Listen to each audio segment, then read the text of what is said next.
दोस्तों हम एसएससी के लिए रीजनिंग का प्रैक्टिस सेट सोल्व कर रहे हैं। ये प्रैक्टिस सेट 14 होने वाला है। अगर दोस्तों आप इससे पहले वाले प्रैक्टिस सेट को अभी तक नहीं देखे हो तो उन्हें भी जाकर जरूर देखिएगा।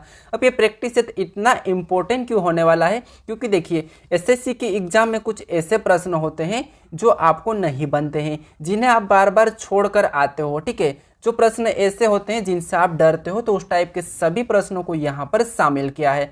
देखिए हम शुरू करते हैं क्वेश्चन नंबर 1 से। अब हमें क्वेश्चन नंबर 1 दिया है, यदि प्लस का अर्थ है गुणा और माइनस का अर्थ है भागित और भागित का अर्थ दिया है प्लस और यहाँ पर गुणा का अर्थ दिया है माइनस, तो इस समीकरण को सोल्व करना है। अब दोस्तों अगर इस टाइप के प्रश्नों को आप एसएससी के पिछले पेपर में जाकर देखोगे तो आपको हर पेपर में एक प्रश्न देखने को मिलेगा, तो इसीलिए मैं इस प्रश्नों को लेकर आया हूँ। तो चलिए शुरू करते हैं। कैसे यहाँ पर सोल्व करते हैं कि हमें दिया है कि प्लस का अर्थ है गुणा, मतलब इस समीकरण में जितने भी चिन्ह दिए हैं उन्हें सबसे पहले तो हमें चेंज करना है, उसके बाद ही सोल्व करना है। ठीक है, तो जैसे हमें क्या पर यहाँ पर दिया है 16। ठीक है, क्या दिया है 16, तो हम यहाँ पर एक 16 लिखते हैं और 16 के जस्ट बाद क्या यहाँ पर क्या लिखा है, देखिए 16 के बाद यहाँ पर एक चिन्ह दिया है भागित, लेकिन यहाँ पर भागित को इसने क्या कहा है प्लस, तो हम क्या करेंगे भागित के चिन्ह के स्थान पर प्लस का चिन्ह लगा लेंगे। तो 16 के बाद क्या लगाएंगे, यहाँ पर प्लस का चिन्ह। अब 64 दिया है तो 64 को वैसा ही लिखेंगे। ठीक है, कैसा लिखेंगे, वैसा ही लिखेंगे। आगे आया अपने पास चिन्ह है माइनस का, और इसने माइनस के चिन्ह को क्या कहा है, तो भागित का कहा, तो हम क्या करेंगे माइनस के चिन्ह को हम भागित का चिन्ह बना लेंगे। जैसे यहाँ पर अब क्या करेंगे भागित का चिन्ह लिखेंगे। ठीक है, उसके बाद आगे हमारे पास 4 है तो 4 को वैसा ही लिखेंगे। हमारे पास अभी चिन्ह यहाँ पर समीकरण में दिया है गुणे का, और इसने गुणे के चिन्ह को कहा है माइनस, तो हम क्या करेंगे यहाँ पर माइनस लगाएंगे और 4 को वैसा ही लिखेंगे। ठीक है, अब आगे हमारा चिन्ह क्या आया है प्लस का, और इसने प्लस के चिन्ह को यानी कि प्लस का अर्थ इसने गुणा कहा, तो हम यहाँ पर गुणा लगा लेंगे गुणे का चिन्ह और 3 को वैसा ही लिखेंगे। ठीक है, अब देखिए अब इस समीकरण को सोल्व करना है। तो आपको पता है जब हम समीकरण को सोल्व करते हैं तो उसमें बोर्डमास रूल लगाते हैं, और बोर्डमास रूल में सबसे पहले भाग को सोल्व करते हैं, उसके बाद गुणा, फिर बाद में प्लस, फिर माइनस या प्लस। ठीक है, तो देखिए अब मैं इसे सोल्व करता हूँ स्टेप बाय स्टेप। जैसे अब हमारे पास यहाँ पर 16 है और प्लस है। देखिए अब यहाँ पर हम इसमें भाग देंगे, जैसे 4 का 64 में भाग देंगे तो कितने बार में जाएगा 16 बार में, तो ये मैंने 16 लिखा, फिर -4 और गुणा 3 यहाँ पर उतार लेता हूँ। ठीक है, अब देखिए इसको डायरेक्ट अभी सोल्व करते हैं, गुणे को कर सकते हैं, लेकिन मैं एक स्टेप बना दिया हूँ। ठीक है, उसके बाद यहाँ पर दिया है 16, तो 16 को वैसा ही लिखेंगे, प्लस का चिन्ह लगाएंगे, फिर 16 लिखेंगे, उसके बाद माइनस रखेंगे और यहाँ पर गुणा करेंगे तो 4 त्रिया होते हैं 12। ठीक है, ये हमने एक स्टेप बढ़ाई थी, उसको सोल्व किया। अब यहाँ पर 16 को जोड़ेंगे तो 16 को जोड़ने पर 32 और माइनस का लिखेंगे 12। ठीक है, ये हमारे एक स्टेप सोल्व हो गई। उसके बाद हमारे पास क्या है 32 - 12, तो जब माइनस प्लस माइनस क्या होता है माइनस ही होता है, तो जब 32 में से 12 को घटाएंगे तो कितने बचेंगे 20 बचेंगे। ठीक है, तो यहाँ पर कितना आए 20 आए, और 20 ऑप्शन में देखेंगे तो हमारा ऑप्शन ए में दिया है, तो ऑप्शन ए हमारा सही जवाब होगा। तो हमें यहाँ पर इस प्रश्न में कुछ भी नहीं करना था, पहले से समीकरण दी थी और हमें तो बस इतना कहा था कि उस समीकरण में आपको चिन्ह को चेंज करना है। जैसे जहाँ पर प्लस था तो उसे गुणे में लिखना है, और जहाँ पर माइनस था उसे भागित में लिखना है, और जहाँ पर भागित का चिन्ह था वहाँ पर प्लस का लगाना है, और जहाँ पर गुणे का चिन्ह था वहाँ पर माइनस का लगाना है। ऐसा करने के बाद आपको सोल्व करना है, और सोल्व करने पर जो संख्या आती है वही सही उत्तर होगी। तो हमारी संख्या आई थी 20, और 20 हमारे ऑप्शन ए में दिया था, तो ऑप्शन ए हमारा सही जवाब होगा। मैं आशा करता हूँ आपको समझ में आ चुका होगा। इसका एक और प्रश्न पूछा जाता है, काफ़ी इंपॉर्टेंट है, मैं बताता हूँ क्वेश्चन नंबर सेकेंड में। चलिए अब हमारा क्वेश्चन नंबर सेकेंड दिया है, चिन्हों के सही समूहों का चयन करें जो दिए गए समीकरण के अनुरूप हो। हमें यहाँ पर एक समीकरण दी है पहले से, उस समीकरण में चिन्हों को कौन से चिन्हों को रखेंगे कि हमारे पास 20 आ जाए। ठीक है, तो ये देखते हैं। तो सबसे पहले ये प्रश्न भी काफ़ी इंपॉर्टेंट, एग्जाम में बार बार पूछा जाता है, इसमें थोड़ा सा समय लगता है लेकिन प्रश्न आसान है। तो देखिए हम क्या करेंगे, सबसे पहले चिन्हों को रख के सोल्व करेंगे। तो ऑप्शन ए से शुरू करते हैं। ठीक है, हमें दिया है 5 और बीच में चिन्हों को रखना है, तो पहला चिन्ह प्लस है तो प्लस को वैसा ही रखेंगे, फिर 0 आया तो 0 को लिखेंगे, फिर वापस हमारा चिन्ह है माइनस तो माइनस को रखेंगे, फिर 3 आया तो 3 को लिखेंगे, फिर हमारा चिन्ह प्लस है तो यहाँ पर प्लस लगा लेंगे और 5 को लिखेंगे। अब इस समीकरण को सोल्व करना है। या समीकरण को सोल्व करने पर 20 आ रहे हैं या नहीं आ रहे हैं ये पता करते हैं। तो मैं अगर इन दोनों को जोड़ देता हूँ, ठीक है, तो 5 और 0 कितने होते हैं 5, और -3 और +5 कितने होते हैं माइनस। अब यहाँ पर माइनस आया तो माइनस यानी कि यहाँ पर प्लस का 2 हो जाएगा, ठीक है, कितना हो जाएगा प्लस का 2।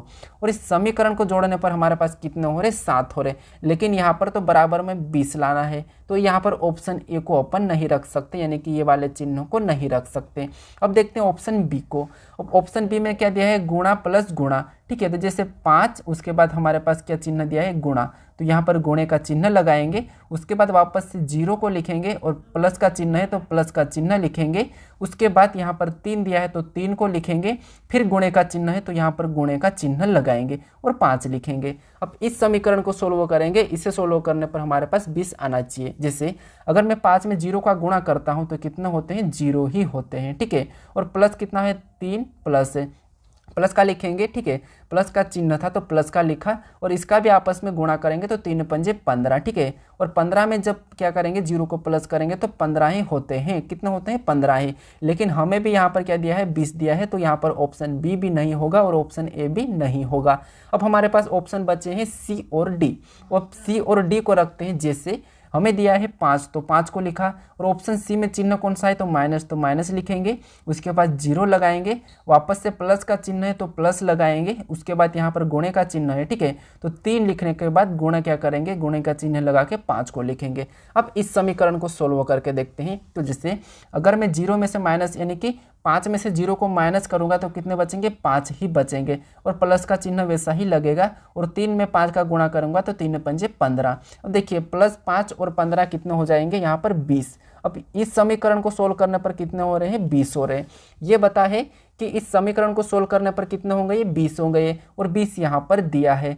तो हमें ये है कि ये चिन्ह अपन कौन से ऑप्शन से उठाए, तो ऑप्शन हम तीसरे से उठाए, तो तीसरे वाले ऑप्शन के चिन्हों को रखने पर हमारे पास 20 हो रहे हैं। मतलब इस समीकरण को सोल्व करने के लिए ऑप्शन सी वाला अपना यहाँ पर निरूपित करेगा, ठीक है, क्या होगा ऑप्शन सी वाला, यानी कि सबसे पहले माइनस फिर प्लस फिर गुणा, इन चिन्हों को रखेंगे तब जाके हमारे पास कितने आएंगे 20, तभी ये समीकरण सही सोल्व करेगी 20 लाएगी, ठीक है, तो ऑप्शन सी हमारा सही जवाब हो जाएगा।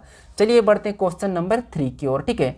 अब क्वेश्चन नंबर 3 एक आकृति के प्रश्न एसएससी में बहुत पूछे जाते हैं, वो भी काफ़ी परेशान करते हैं, ठीक है, और इससे भी और भी लेवल के प्रश्न हैं, बस आप वीडियो को अंत तक जरूर देखिएगा। चलिए अब प्रश्न हमारे पास तीसरा है, कहा है कि उस चित्र का चयन करो जो निम्नलिखित चित्र के रिक्त स्थान में सही तरह से मेल खाएगी। तो देखिए एक बात है कि हमें सबसे पहले तो यहाँ पर गलती का पता करना है। तो यहाँ पर तो इस आकृति को पूर्ण करने के लिए 1 2 3 4 लाइन की ज़रूरत होगी, लेकिन देखिए ऑप्शन बी में कोई लाइन सीधी नहीं है और यहाँ पर ऑप्शन सी में भी सीधी लाइन नहीं है, तो ऑप्शन बी सी हटेगा। अब लाइन हमारी खड़ी होगी इस तरफ ऐसी वाली, ठीक है, तो यहाँ पर आड़ी दी तो ऑप्शन डी भी हटेगा, यानी कि ऑप्शन ए हमारा यहाँ पर सही जवाब होगा। हालांकि ये प्रश्न आसान था। चलिए बढ़ते हैं क्वेश्चन नंबर 4 की ओर। अब क्वेश्चन नंबर 4 दिया है, ये प्रश्न अच्छे लेवल का प्रश्न है, इसे आपको सोल्व करना चाहिए, ठीक है। देखिए प्रश्न कहा है कि नीचे, ठीक है, नीचे दिए गए 4 विकल्पों में से 3 किसी विशेष तरीके से संबंधित है, उस विकल्प का चयन करें जो दूसरे से भिन्न या फिर बाद में बेलेम है। यानी कि हमें क्या बताना है, इसमें एक ऐसा विकल्प है जो तीनों से अलग है। दोस्तों आप मुझे कमेंट्स करके बताते थे कि आप थोड़ा सा लेवल बढ़ाइए, तो ये आपका लेवल का प्रश्न है, ठीक है। मैंने आपको क्वेश्चन पहला थोड़ा सा लेवल बताया, दूसरा लेवल बताया, तीसरा सरल था, अब ये चौथा भी लेवल वाला है, ठीक है। अगर जो बच्चा जिसकी अच्छी जीके होगी वो इस प्रश्नों को आसानी से बता सकता है, ठीक है। तो देखिए यहाँ पर ऑप्शन ए दिया है टका, ऑप्शन बी दिया है कुवैत, ऑप्शन सी दिया है पेसो और ऑप्शन डी दिया है वन। तो हमें इसमें से एक अलग बताना है। तो देखिए आपको क्या करना है, अगर आपने ऑप्शन बी को चुना है तो आपका सही जवाब है कौन सा, ऑप्शन बी। अब ये कैसे मैं आपको बताता हूँ, अब ध्यान से समझिए, नोट कर लीजिएगा। देखिए टका क्या है, तो टका है बांग्लादेश का एक मुद्रा है, ठीक है, क्या है बांग्लादेश का मुद्रा। और पेसो, ये पेसो किसका मुद्रा है, तो ये भी किसका है, तो ये है क्यूबा का, ठीक है, किसका है क्यूबा का, तो ये क्यूबा का क्या है मुद्रा है पेसो। और वान, तो वान है यहाँ पर कोरिया का, वान है कोरिया का, यानी कि ये भी एक ये हमारा मुद्रा है, ठीक है। वान क्या है, कोरिया का, ये कोरिया का मुद्रा है, तो ये वान भी एक मुद्रा है। तो देखिए अब कुवैत क्या है, तो कुवैत हमारा एक देश है, ठीक है। ये क्या है, तो ये हमारा एक देश है, तो यहाँ पर ये एक अलग हो जाएगा, ठीक है। कुवैत हमारा क्या है, तो कुवैत हमारा एक देश है। और सारे ऑप्शन ए, ऑप्शन सी और ऑप्शन डी हमारे मुद्रा है। मैंने बताया ये बांग्लादेश का मुद्रा है, ये हमारा क्यू, ठीक है, क्यूरा का, और उसके बाद ये वोन है कोरिया का, ठीक है। ये क्यूबा का, कोरिया का, लेकिन कुवैत एक देश है, तो ये अलग हो जाएगा, यानी कि ऑप्शन बी हमारा सही जवाब होगा। कौन सा वाला, ऑप्शन बी वाला, ठीक है। तो ये भी अच्छे लेवल का प्रश्न था, क्योंकि कुवैत एक देश है, ये बहुत ही कम स्टूडेंट को पता होता है, ठीक है। मैंने बताया यहाँ पर बांग्लादेश का ये क्या है, यहाँ पर एक बांग्लादेश का टका यहाँ पर मुद्रा है, और पेसो क्यूबा का मुद्रा है, और वन कोरिया का मुद्रा है, ठीक है। ये नोट कर लीजिएगा या फिर याद कर लीजिएगा, ठीक है। अब बढ़ते हैं क्वेश्चन नंबर हम 5 की ओर। अब हमें क्वेश्चन नंबर 5 दिया है। अगर दोस्तों आप क्वेश्चन नंबर 5 से पहले सुनिए, अगर दोस्तों आप मेरे चैनल को अभी तक सब्सक्राइब नहीं किया है, ठीक है, या अभी तक अगर मेरे चैनल को आप सब्सक्राइब नहीं किया है, तो दोस्तों प्लीज़ जाकर जरूर सब्सक्राइब कर लीजिएगा, क्योंकि आप वीडियो देखते हो लेकिन चैनल को सब्सक्राइब नहीं करते हो। क्योंकि मैं आपको यहाँ पर अच्छे से क्वेश्चंस बता रहा हूँ। आप बड़े बड़े सेलिब्रिटी को तो ज़रूर सब्सक्राइब करते हो, उनको लाइक देते हो, सब कुछ देते हो, लेकिन आपको वहाँ से कुछ नहीं मिलता है। लेकिन आपको यहाँ पर आपको एक वर्दी के लिए कुछ मिल रहा है, तो आप चैनल को ज़रूर सब्सक्राइब कर सकते हो, क्योंकि आपको यहाँ पर अपनी लाइफ के लिए कुछ मिल रहा है, कुछ सीखने को मिल रहा है। क्योंकि आप जहाँ पर मूवी देखते हो, जहाँ पर सॉन्ग सुनते हो, वहाँ से आपको कोई फ़ायदा नहीं होता है, फिर भी आप उन्हें लाइक करते हो, ठीक है। तो मैं एक आशा करता हूँ आपसे कि आप इस चैनल को ज़रूर सब्सक्राइब कर लीजिएगा। तो चलिए, हमें दिया है क्वेश्चन नंबर 5, ठीक है। लेकिन मैं क्या बोल रहा हूँ, सब्सक्राइब तभी करना जब आपको समझ में आए, ठीक है, ठीक है। तो देखिए क्वेश्चन नंबर 5 को सोल्व करते हैं। क्वेश्चन नंबर 5 दिया है कि दी गई आकृति में कौन सा अक्षर मांसाहारी पौधे को दर्शाता है जो हरे नहीं है। मतलब हमारा ये जो आकृति, ये क्या है, पौधे की है, यानी कि इस आकृति के अंदर जितने भी लेटर है वो पौधे के अंतर्गत है, और इस हरे के अंदर जितने भी है वो क्या हो जाएंगे, हरे के अंतर्गत, और इसके अंदर जितने भी ये क्या हो जाएंगे, मांसाहारी। तो हमें प्रश्न ऐसा कहा है कि ऐसा कौन सा अक्षर है जो मांसाहारी पौधे को दर्शाता है लेकिन हरे को नहीं। तो देखिए हमें बोल दिया कि हरे को नहीं, मतलब इस वाली आकृति को तो भूल जाना है, ठीक है, क्योंकि इससे स्पष्ट कहा कि हरे को नहीं, तो हम इसे भूल जाएंगे, मतलब ये तो हो ही नहीं सकता, ठीक है, ये कोई भी हो ही नहीं सकता। अब हमारे पास बचा है ADB। तो प्रश्न कहा था कि अक्षर मांसाहारी पौधे को दर्शाता है, मतलब ऐसा एक अक्षर होना चाहिए, लेटर, जो पौधा भी हो और मांसाहारी भी हो। तो आपको यहाँ पर देखा होगा डी वाला, ये जो डी वाला है ये मांसाहारी के अंदर भी है और पौधे के अंदर भी है।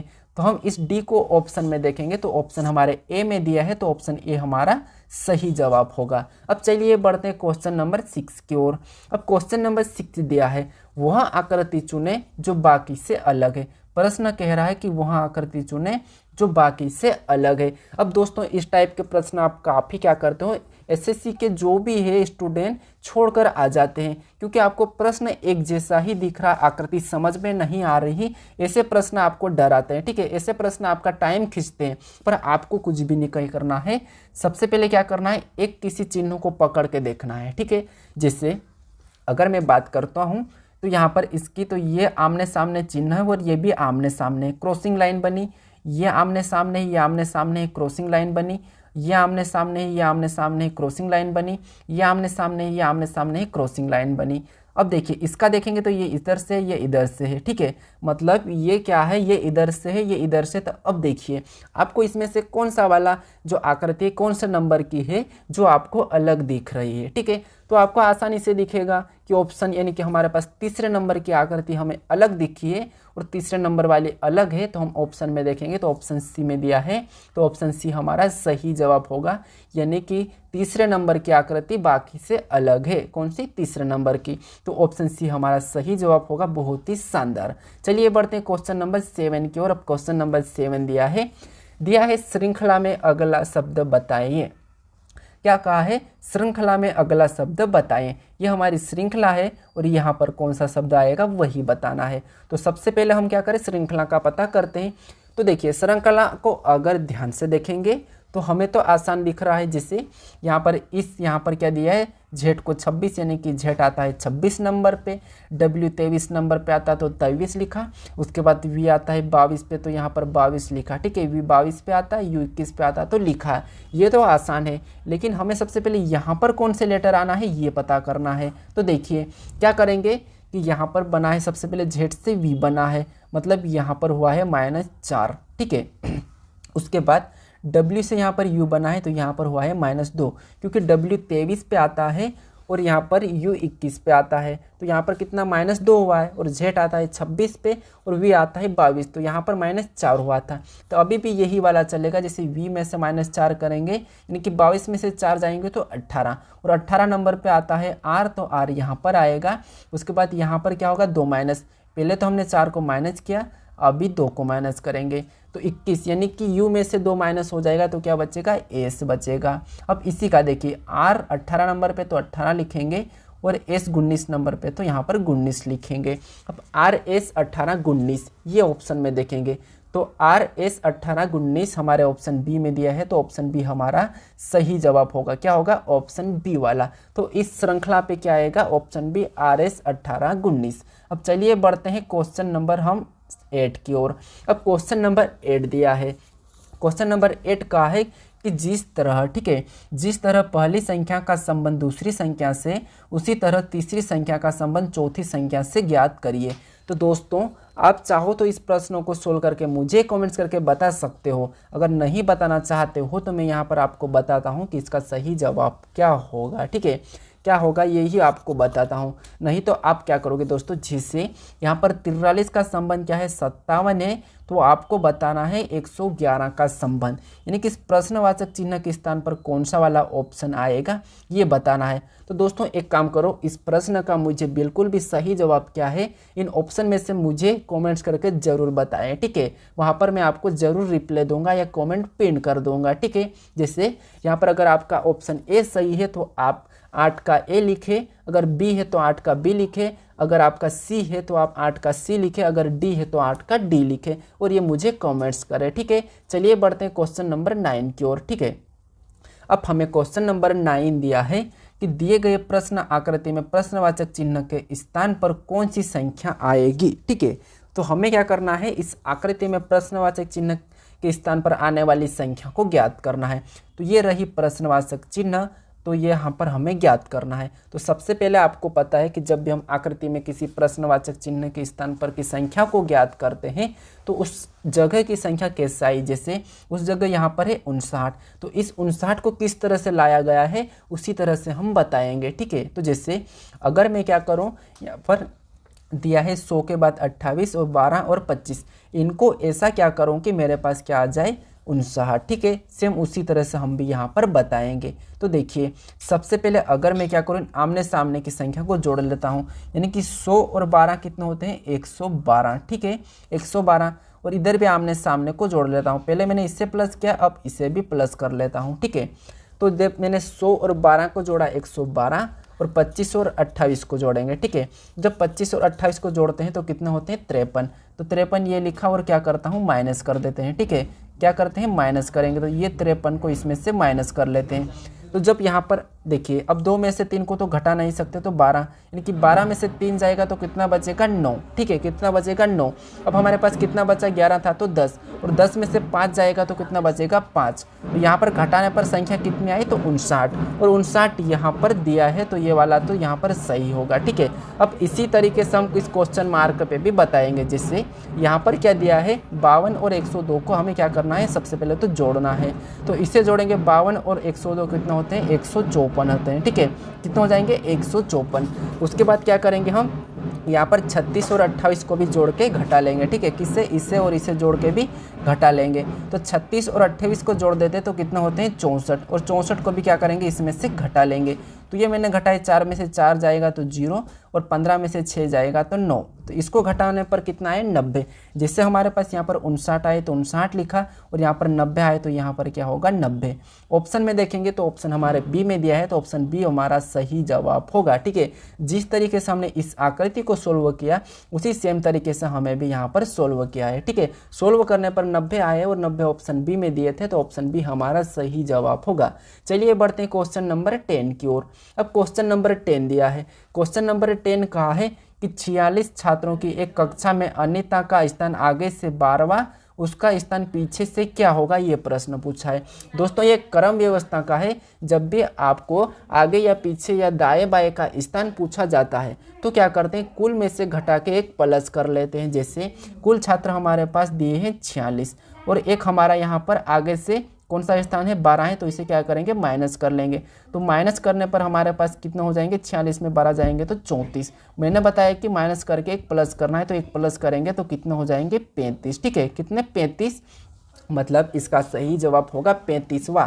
पीछे से इसका स्थान क्या होगा, 35वां। ऑप्शन बी हमारा सही जवाब होगा। बहुत ही शानदार। ठीक है, अगर आप इसका वापस से कुल विद्यार्थी जानना चाहते हैं तो यहाँ पर क्या करोगे, यहाँ पर नीचे का स्थान और पीछे का स्थान, ठीक है, यानी कि आगे का स्थान और पीछे का स्थान दोनों को जोड़ के एक माइनस कर लेना, आपके पास वापस से 46 छात्र कुल निकल के आ जाएंगे। चलिए आज के लिए इतना ही दोस्तों। अगर आप अभी तक चैनल को सब्सक्राइब नहीं किया है तो अब तो जाकर जरूर सब्सक्राइब कर लीजिएगा। चलिए अब मिलते हैं नेक्स्ट वीडियो में।